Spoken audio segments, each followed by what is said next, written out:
धन्यवाद। जो राजस्थान के अंदर चुनाव हो रहे हैं पूरे हिंदुस्तान के लोकसभा के 19 और 26 को, तो इसके अंदर हमारा राष्ट्रीय स्तर पर शिवसेना शिंदे गुट के मैं राजस्थान का कोऑर्डिनेटर हूं और हमारा हिंदुस्तान लेवल पर हमारा अलायंस है और उस अलायंस की को दृष्टि में रखते हुए हम भाजपा को समर्थन राजस्थान में भी सभी सीटों पर कर रहे हैं और ये जहां भी हमारे मुख्यमंत्री जी भजनलाल जी और हमारी राजस्थान की सरकार, हमारे पार्टी, हमारा जो अलायंस बीजेपी है, इसमें जिस जगह काम करना है जो भी उनके निर्देश होंगे, जो भी सूट करेगा उस हिसाब से हम काम करेंगे। पिछली सरकार के अंदर जब गहलोत साहब ने जिस तरीके से सरकारी मशीनरी का दुरुपयोग करते हुए उन्होंने चार्ज लगाते हैं आज कि ईडी का दुरुपयोग हो रहा है, सीबीआई का दुरुपयोग हो रहा है और इनकम टैक्स का दुरुपयोग हो रहा है। मैं बताना चाह रहा हूं कैसे कैसे हमारे पूर्व मुख्यमंत्री जी ने झूठे मुकदमे लगाए और उन्होंने पुलिस का, एसओजी का, एसीडी का जिस लेवल पर उन्हें दुरुपयोग करने की पराकाष्ठा की। मेरे खुद के 6 से 7 मुकदमे झूठे लगाए। किस तरह एक जोधपुर में पिपाड़ का मामला था और एक पोस्को मामले के अंदर, कहीं किसी महिला के मामले के अंदर मुझे वहां से जोड़ने की कोशिश की गई। जब मैंने विधानसभा में राजस्थान महिलाओं के अत्याचार में 1 नंबर पर आ गया था और इसके खिलाफ से 2 बातें मैंने रखी कि अपने गिरेबान में झांक के देखो, तुम हिंदुस्तान की मणिपुर की बातें करते हो।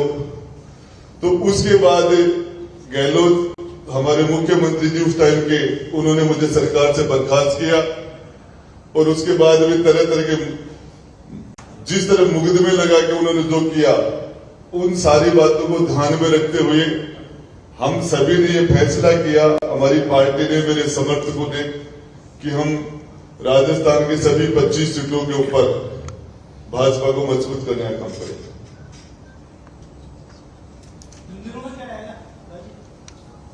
25 सीटों के अंदर जैसे मुख्यमंत्री जी ने मुझे निर्देश दिया कि आपको जालोर और सिरोही में काम करना है और हमारे मुख्यमंत्री जी ने उनकी विशेष, गहलोत साहब की मेरे ऊपर विशेष कृपा थी, तो वो मेरे वहां बार बार विजिट करके जिस तरीके से उदयपुर वाटी को उन्होंने गोद लिया, जो किया, तो वो भी उनका जो ऋण है वो चुकाने के लिए मुझे जालोर सिरोही भी जाना पड़ेगा। इसके अलावा चाहे नागौर हो, चाहे किसी भी जगह जहां भी हमारी पार्टी, हमारे यहाँ का जो संगठन जो भी मुझे निर्देश देगा। आप अभी वहां पर यात्रा निकाल रहे थे झुंझुनू में, तो जो आपकी और कृष्णकांत सोनी के बीच की जो खटास है, क्या वो दूर हो जाएगी? हमने 3 चुनाव आमने सामने लड़े हमने, और यात्रा तो नहीं, हम तो लोगों से रोज मिलते रहते हैं और ये तो रूटीन की बात है। यात्रा को हमारा चलता रहता है। नहीं, ये तो आप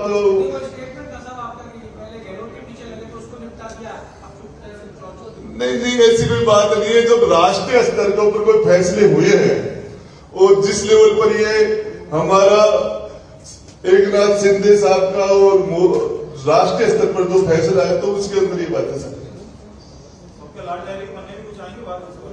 देखिए, सरकार लाल डायरी का तो ये रिजल्ट है कि आज अशोक गहलोत साहब कहां बैठे हैं और इसके अंदर ईडी के आज महेश जी जोशी से भी जांच नोटिस गए हैं, वैभव गहलोत के पास भी गए हैं और भी बहुत आचार संहिता लेंगे, उसके बाद देखना काफी कुछ होगा।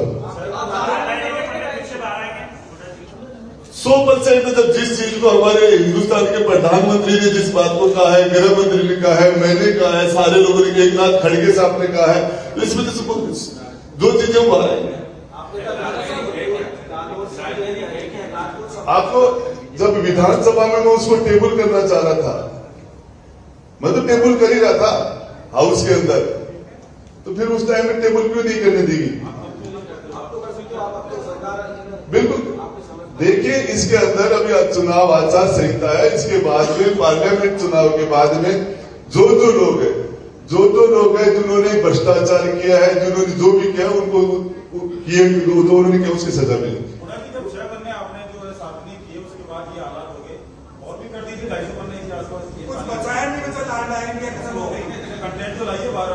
देखिए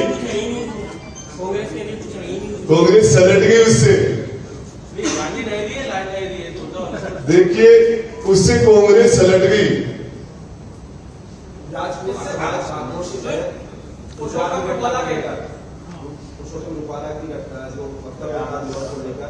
उसको लेकर तो क्या आप राजपूत समाज को साधने के लिए सभी सीटों पर जाएंगे या? देखिए कई छोटी मोटी कोई बात होगी मिल बैठ के उसको ठीक कर लेंगे। लेकिन विरोध प्रदर्शन तो काफी जगह पर हो रहा है, राजपूत समाज का रैलियां भी निकल रही है देश भर के अलग अलग। देखिए जहां भी कोई बात होगी किसी की भी जो भी उनके तथ्य होंगे उनको सुन के उनका समाधान बैठ के बातचीत किया जा सकता है, करेंगे उसमें। तो क्या आप आज ये यहाँ से कह सकते हैं कि शुभकरण चौधरी और आपके बीच की जो खटास है, जो आप लोगों के बीच में जो कॉन्ट्रडिक्शन है वो खत्म हो गया और आप उनके लिए खुद वोट मांगेंगे? हम पूरे अब ये चुनाव हिंदुस्तान का चुनाव है और पार्लियामेंट का चुनाव है, इस चुनाव के अंदर पूरी दुनिया की नजर है। आप कहाँ देख रहे हो?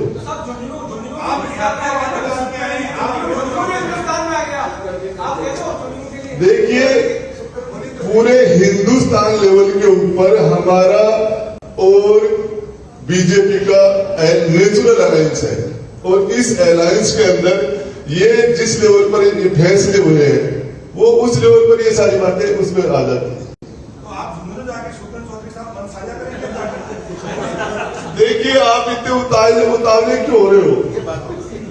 मैं आपको बताना चाह रहा हूं इस पूरे मामले के अंदर कि इस पूरे मामले में जो भी चीजें आपके सामने आ जाएगी।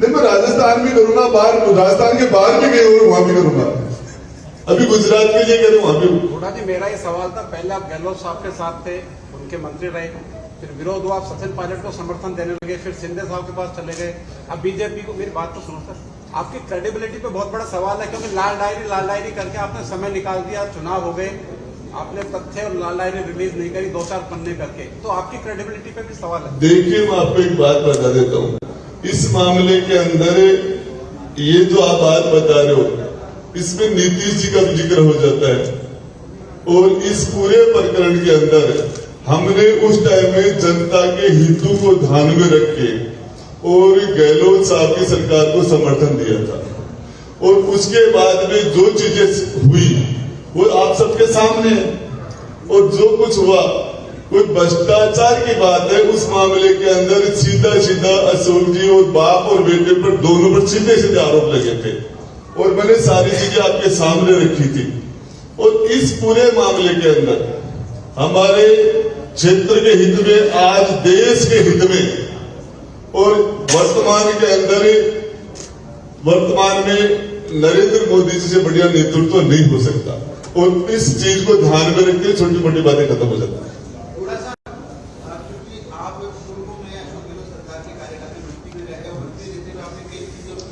दो बार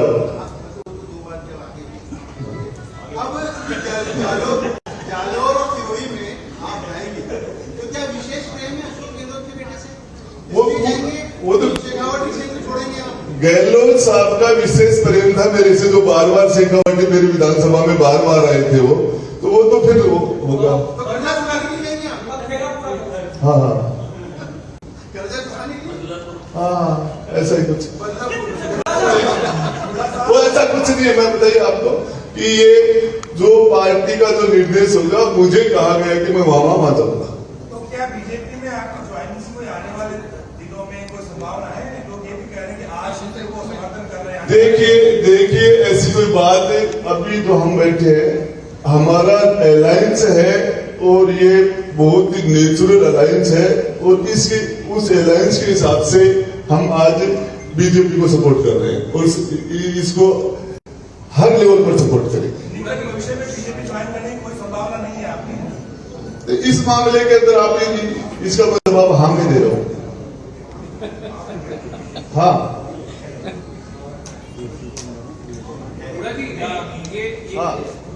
क्या पूछा आपने? मैं कह रहा हूँ क्या आपके निकट भविष्य में बीजेपी ज्वाइन करने की कोई संभावना है? नहीं है। सहयोगी तो आप सहयोगी हूँ, चंद्रराज सिंधु जी भी आ गए जो पहले वो उनसे पूछो।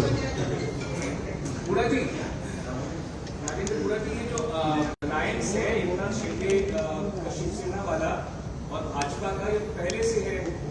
आज एक प्रेस कॉन्फ्रेंस की जरूरत क्या आन पड़ी थी बताने के लिए कि 25 सीटों पे एकनाथ शिंदे की शिवसेना सपोर्ट करेगी? ये प्रेस कॉन्फ्रेंस क्यों बुलाई गई थी?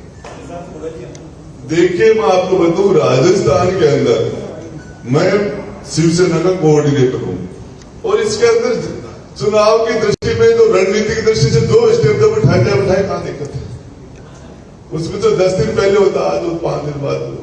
तो क्या एकनाथ शिंदे से आपकी बात हुई कि हमारा नेचुरल अलायंस है, पूरे हमारे, हम मिलके चुनाव लड़ रहे हैं और इसके अंदर ये बात है।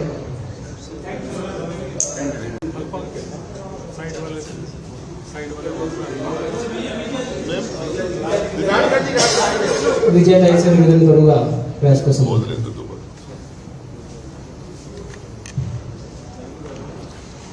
आदरणीय मंच और सम्माननीय मेरे प्रेस के मित्रों, मैं महाराष्ट्र के मुख्यमंत्री और शिवसेना के सर्वा आदरणीय एकनाथ शिंदे जी का बहुत बहुत धन्यवाद करती हूँ कि उन्होंने यहाँ पर बीजेपी को समर्थन दिया। शिवसेना के साथ हमारा जो अलायंस है ये नेचुरल अलायंस है और आज महाराष्ट्र में भी हम साथ में बहुत अच्छा काम कर रहे हैं। राजस्थान में बुढ़ा जी उनके पार्टी के यहाँ के कोऑर्डिनेटर हैं और आज उन्होंने सामने आके बीजेपी को समर्थन दिया है। मैं उनका भी बहुत बहुत धन्यवाद करती हूँ और मुझे विश्वास है कि हम आगे चल के बहुत अच्छा मिलके काम भी करेंगे। एक सवाल है आपसे, ये जो अभी चुनाव हो रहा है लोकसभा चुनाव, तो राजस्थान की बात की जाए तो पूरे प्रदेश में जो बड़े नेता है वो अपने अपने क्षेत्र में प्रचार कर रहे हैं। कोई बड़ा नाम यानी कि भजनलाल शर्मा के अलावा कोई भी बड़ा नाम नहीं है। खुद जो है प्रधानमंत्री को आना पड़ रहा है, अमित शाह को आना पड़ रहा है और जो वसुंधरा जी है वो अपने बेटे का प्रचार कर रही है और वापस अपने अगले बार भी अपना प्रचार नहीं कर रही है।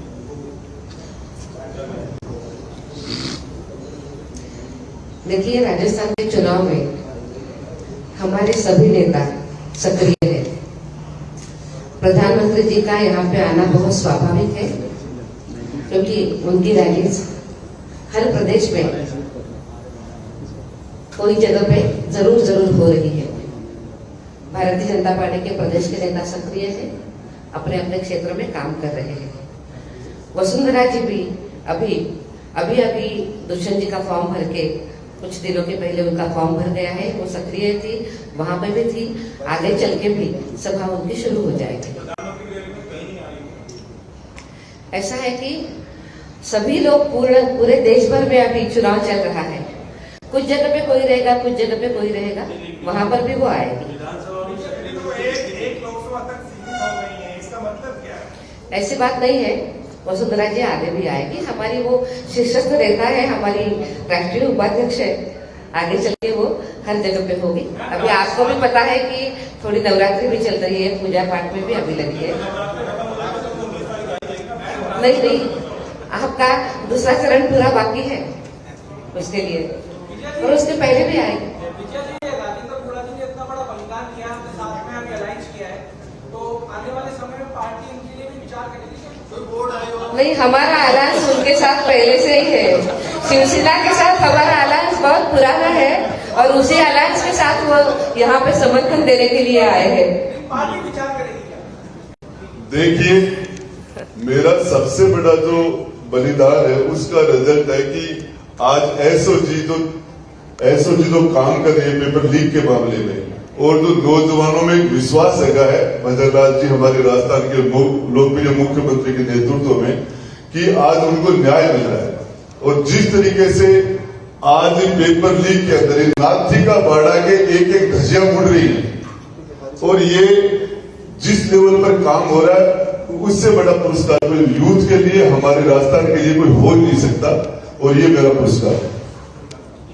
आप सभी का बहुत बहुत धन्यवाद। चाय नाश्ते के लिए आप मतलब चाय नाश्ता करें। धन्यवाद।